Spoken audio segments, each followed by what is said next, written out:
Selamat malam para pemirsa dan hadirin di studio. Perkenalkan, nama saya Kukiantik dan saya akan memandu diskusi hangat bersama Sangmen Lipingsen yang sudah kita tunggu-tunggu. Ya, selamat malam, Kotek. Ya, jadi teman-teman, kita hidup itu penuh dinamika dan penuh dimensi, ada berbagai hal, kadang kita pusing kepala karena mikirin cari duit, kadang yang jomblo mikirin cari pacar, mau punya istri, mau punya suami, kadang yang sudah menikah sebel sama suaminya karena nggak pernah mandi, ya dan lain sebagainya, banyak persoalan yang aneka ragam menghampiri kehidupan kita. Akan tetapi kita punya satu keberuntungan ya Sangmen ya, kita sudah kenal dengan Tao Ying Su. Nah, Tao Ying Su itu sudah diberikan kepada kita oleh Li Sefu, guru kita, dan kita tinggal menggunakannya untuk mengenal diri dan melatih diri kita. Baiklah, sampai di sini. Sebelum saya mengajukan pertanyaan tentang apa itu Tao Ying Su, mungkin Sangmen bisa sampaikan beberapa hal yang perlu diketahui oleh para pemirsa tentang Tao Ying Su. Ya, jadi memang ini sebuah pertanyaan yang langsung menusuk ke intinya ya. Dalam kehidupan kita tidak tertutup kemungkinan yang tadi disebutkan itu. Nah, kalau kita mau membahas tentang Tao Ying Su, setidaknya kita harus membahas dulu tentang makna dari Tao dah. Secara paling sederhana dulu lah ya. Jadi mulainya mesti dari basicnya dulu, Ya, basicnya fondasinya dulu. Fondasinya. Seperti kalau dulu Sefu ajarin rumah tinggi asalnya dari dataran juga. Ya. Kita mau pasang fondasinya gitu ya. Oke, mari. Minimal supaya ketika kita nanti menjabarkan tidak lari dari fondasinya ini. Oke. Ya. Jadi Tao Ying Su adalah sebuah ilmu yang memang berasal dari Tao Jiao, dari keyakinan kepercayaan Tao, lalu berkembang menjadi agama Tao, dan Tao Ying Su ini ada di dalamnya. Ya. Nah, sebelum itu kan kita harus tahu dulu kira-kira Tao itu apa maknanya. Secara umum kan dikatakan Tao itu sebuah kebenaran, sebuah jalan yang harus dijalani oleh manusia. Lalu Tao itu ada di mana? Tao itu ada di dalam kehidupan sehari-hari. Oke. Nah, yang tadi yang disebutkan itu Iya. itu adalah kehidupan. Iya, Kehidupan sebagian kecil dari kehidupan. Ya, sebagian kecil dari kehidupan di mana sebagian kecil dari kehidupan itu sudah tercakup dalam Tao. Iya. Nah, Tao Ying Su melengkapi kita sebagai umat Tao yang belajar dari sefu kita ini, melengkapi kita dalam mengarungi kehidupan ini. Oke. Ya, kenapa? Karena dari Tao Ying Su itulah fondasi kita, dasar kita untuk menjadi manusia dalam mengarungi kehidupan ini akan lebih tertata, akan lebih terbentuk. Iya. Nah, itu awalnya kenapa kita harus menjelaskan dulu tentang Tao, lalu tentang Tao Ying Su. Iya. Ya. Oke. Nah, silakan kalau ada pertanyaan lain silakan. Oke.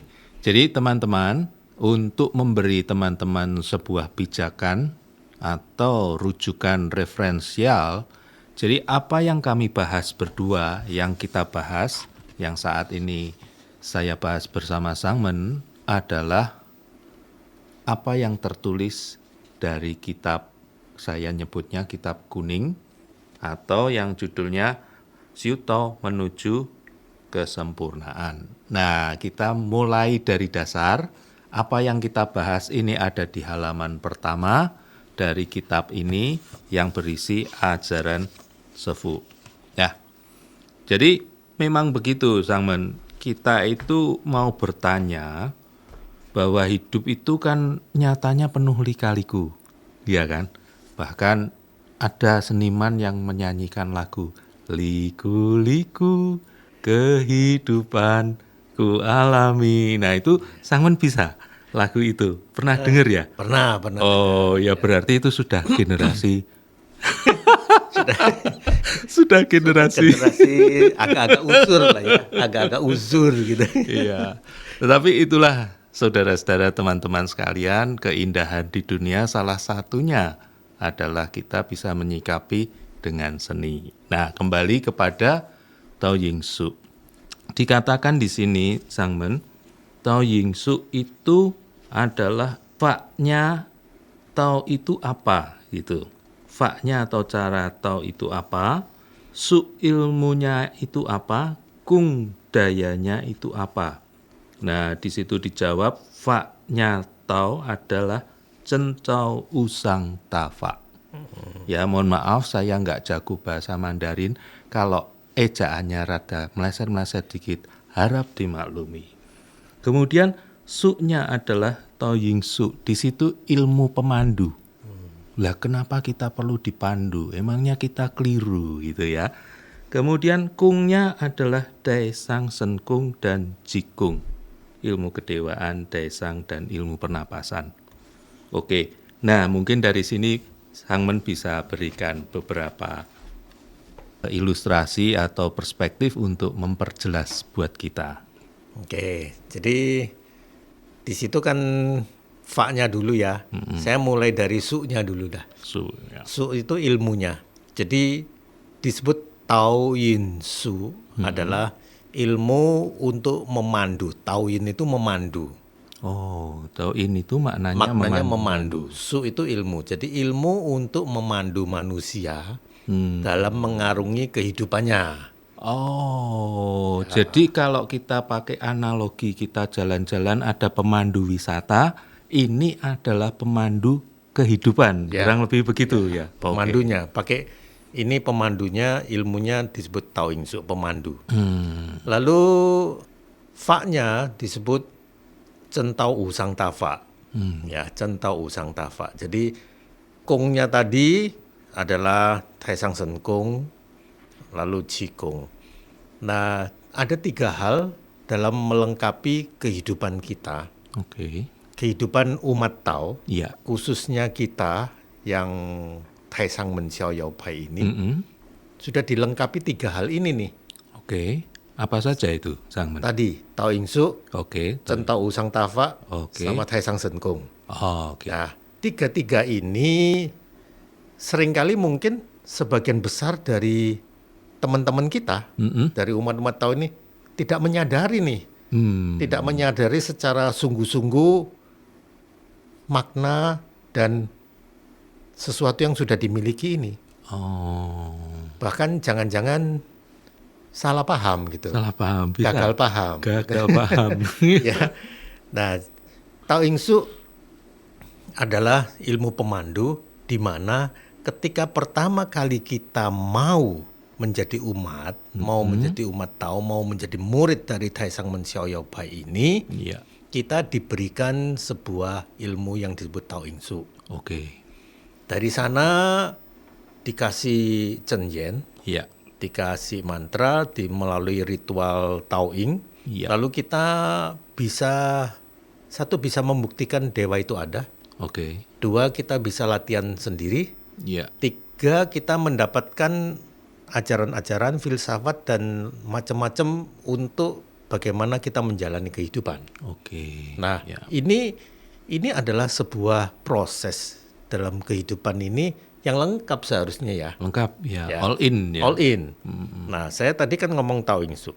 Di dalam Tao Ying Su itu nanti kita pelan-pelan mulai dari latihan. Latihan Sen Kung. Iya. Dinamakan Taisang Sen Kung. Oke. Di dalam Taisang Sen Kung itu latihan dengan digerakkan, satu kita membuktikan dewa itu ada, ternyata melalui gerakan ini kita bisa memperbaiki fisik kita. Iya. Lalu maju lagi kita belajar latihan pernapasannya, jikungnya. Karena fisik kita ini kalau tidak dilatih itu akan sampai tahapan tertentu merosot. Di sisi lain kehidupan kita banyak beban, banyak pikiran. Yang katanya nih dokter mengatakan banyak penyakit mulainya dari pikiran gitu kan ya. Oke. Nah dari pikiran ini, kalau pikirannya nggak bisa tenang, batinnya nggak bisa tenang, akhirnya fisik jadi terganggu. Maka ada latihan Qingzhou. Oke. Tadi latihan Qigong, latihan Qingzhou. Nah Ya. ini adalah yang disebut Kongli-nya ya, yang disebut Kongnya, Tai Sang Sen Kong. Nah ketika kita latihan-latihan ini secara tidak langsung, kita ini akan mendapatkan fa. Fa itu apa ya? Fa itu kekuatan atau fa itu adalah sebuah hukum, sebuah aturan-aturan, sebuah ini yang disebut usang tafa. Ilmu, aturan, hukum, kekuatan itu disebut fa. Fa. Ya, nah disebut usang tafa. Zheng Tao Usang Tafa, lengkapnya begitu. Iya. Kenapa disebut Zheng Tao? Zheng Tao itu adalah dari Tao yang benar dulu. Oh, jadi dasarnya tadi ya, karena pikiran yang ruwet berarti harus dikembalikan pada fondasi yang benar supaya ruwetnya terobati. Oke. Ya, itu. Ya. Lalu Zheng Tao itu berarti juga ilmu kita ini bukan ilmu yang aneh-aneh. Bukan ilmu yang nggak benar. Oke. Sumbernya dari Tao yang benar. Oke. Nah, Usang Tafa itu maksudnya adalah yang tidak ada bandingannya sebetulnya. Atau yang paling tinggi. Oke. Best of the best. Ya. Harusnya begitu. Gitu ya. Ya, cuman banyak di antara kita malah nggak yakin. Gak yakin. Nggak yakin. Sehingga timbul terus pertanyaan, timbul terus keraguan gitu. Ya. Dan akhirnya malah males nggak latihan ya, Sang Men. Kenapa sih ya? Kalau saya bilang kok disebut usang tafa, apakah langsung otomatis ada gitu? Enggak lah. Tidak. Kita sudah diberikan dalam sebuah katakanlah paket. Iya. Tao Ying Su, Usang Tafa, sama Tai Sang Sen Kong itu adalah satu paket. Tiga hal ini dalam satu paket. Tapi kalau kita sendiri tidak mau menerima, satu harus menerima dulu. Oke, mau menerima. Mau menerima. Kedua, mau menjalani. Mau menjalani. Oke. Tiga, dengan menjalani baru muncul sebuah keyakinan yang kuat. Oke.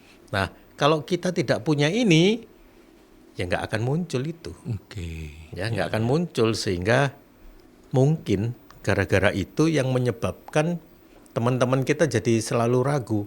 Saya udah latihan sekian lama, mungkin saya udah belajar sekian lama, kok kayaknya nggak bisa apa-apa ya gitu. Oh, oke. Kok kayaknya masih menghadapi masalah-masalah. Nah, di sini yang saya bilang, orang Siu Tao itu meskipun punya Wusang Tafa, meskipun punya Tao Ying Su, meskipun punya Sen Kong, tapi jelas tidak akan lepas dari kondisi masalah-masalah yang ada secara normal dalam kehidupan. Ya, karena kalau kita tarik kembali pada definisi awal tadi, Tao itu justru ada di dalam kehidupan. Iya. Tetapi caranya harus ditemukan. Kalau sudah ketemu caranya mungkin baru bisa hidup dengan baik di tengah segala masalah gitu ya, mungkin kurang lebih ya. Bang Men. Ya, kita kan Sufu memberikan kita penjelasan yang sederhana ya. Disebut Tao itu apa? Tao itu adalah jalan, Tao itu adalah kebenaran, Tao itu adalah aturan-aturan yang harus dijalankan dalam kehidupan manusia. Lalu di situ juga disebutkan Tao itu ada di mana, di dalam kehidupan sehari-hari. Nah, dari situ kan sederhana banget ya penjelasannya. Ya. Mau saya kasih yang agak ruwet dikit. Oh, sebentar saya tanya dulu. Nah, ini teman-teman, kalian mau diajak mikir? Iya. Mau nggak? Mau ya? Karena yang ngajarin Sang Men enggak ya? Oke, boleh. Kayaknya kita bisa nih, teman-teman. Oke nih Sang Men. Iya. Naik tingkat dikit, ya, tambah kesulitan, ya. Contohnya misalnya Zhuangzi. Zhuangzi itu terkenal dengan pola pikir yang agak nyeleneh, yang agak nyentrik. Ya. Tapi dia lebih condong kepada bebas, nggak terikat. Oh, Nah, makanya karena karakternya itu ketika menjelaskan tentang Tao, seringkali itu bahasanya juga yang aneh-aneh. Contoh, Out of the box gitu ya Iya. mungkin ya. Iya. Contohnya ketika ditanya tahu itu ada di mana sih? Dia main nunjuk aja tuh di kotoran sapi itu. Oh, diteletong sapi. Iya. di teletong sapi. Dia bilang di situ ada tahu.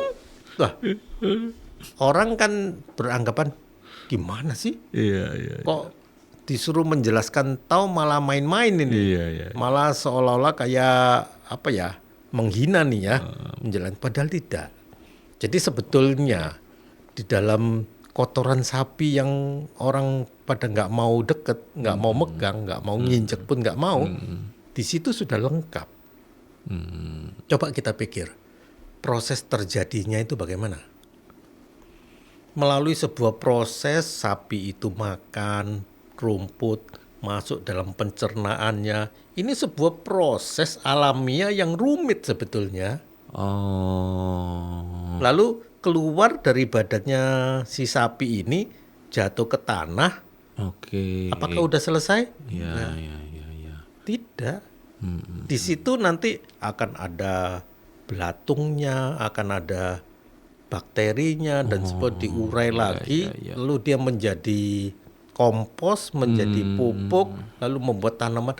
Ini kan sebuah siklus. Iya, siklus. Sebuah siklus. Nah, segala sesuatu yang berhubungan dengan siklus dalam alam semesta ini itu disebut Tao. Oh, bahkan mohon maaf tadi ketika teman-teman tadi menyimak ya, jadi awalnya itu kan tadi si sapi makan rumput. Nah, rumput itu dimakan masuk ke tubuhnya sapi. Terus sebelum dia keluar itu kan menjadi energi.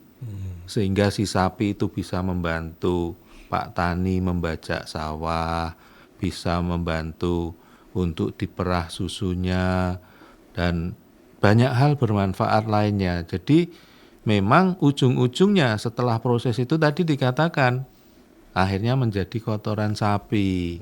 Jadi disitulah ternyata Tao itu berada di seluruh siklusnya tadi ya Samun ya. Oke, paham.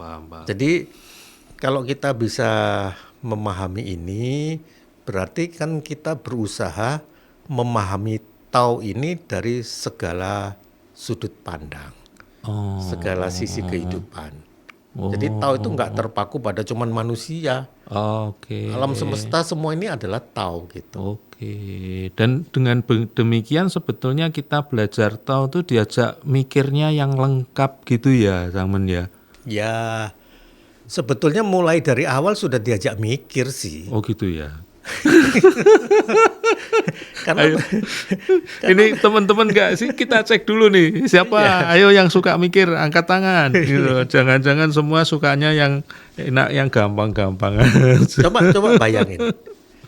Ketika Lao Tzu pertama kali mendefinisikan Tao, Oke. apa sih yang dikatakan beliau? Beliau ini mengatakan begini. Dia bilang menurut beliau itu ada sesuatu nih yang mengatur, yang mengendalikan, yang ada di segala aspek alam semesta ini. Dan iya. beliau mengatakan saya nggak tahu ini apa yang mengatur semuanya ini. Maka saya sebut sebagai Tao. Nah, dari awal berarti Lao Tzu ini sudah ngajak kita mikir sebetulnya. Bukan ngelamun ya.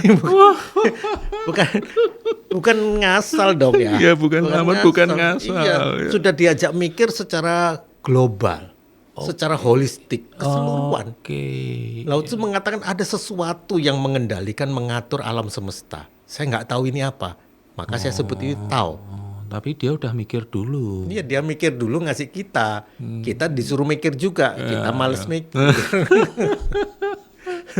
Kita males mikir kan. Nah itu, makanya bagi kita praktisi Tao, pembelajar Tao ini, sebetulnya kita ini sedang masuk ke dalam sebuah ranah pembelajaran yang sangat dalam.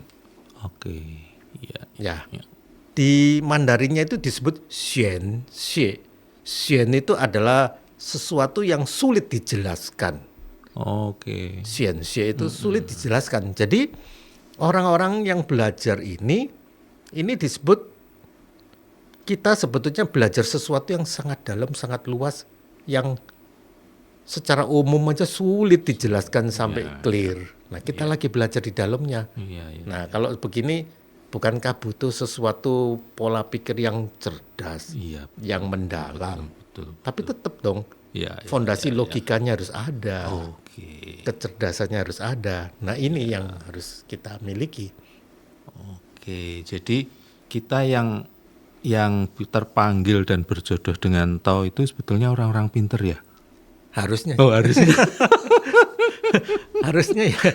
Harusnya menurut saya sih minimal dikasih jalur untuk menuju ke sana. Ya, minimal dikasih jalur untuk menuju ke sana.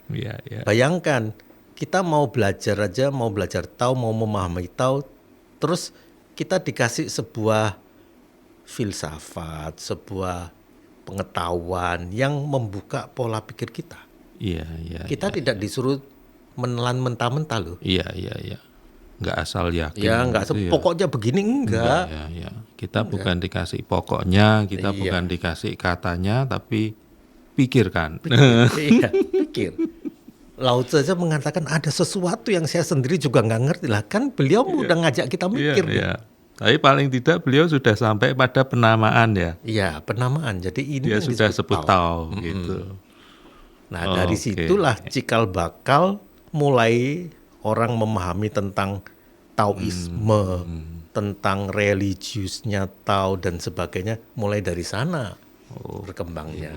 Nah, saudara-saudara, teman-temanku sekalian, para saudara perguruan setanah air, ya, kita sudah berhasil menggali ilmu pengetahuan hasil olah pikir dari Sang Men, ya, yang juga suka mikir, bukan suka ngelamun. Oke, baik, mungkin begitu untuk sesi kali ini. Baik. Terima kasih banyak, Sang Men. Sama-sama. Sama-sama. Terima kasih, mudah-mudahan bermanfaat. Terima kasih.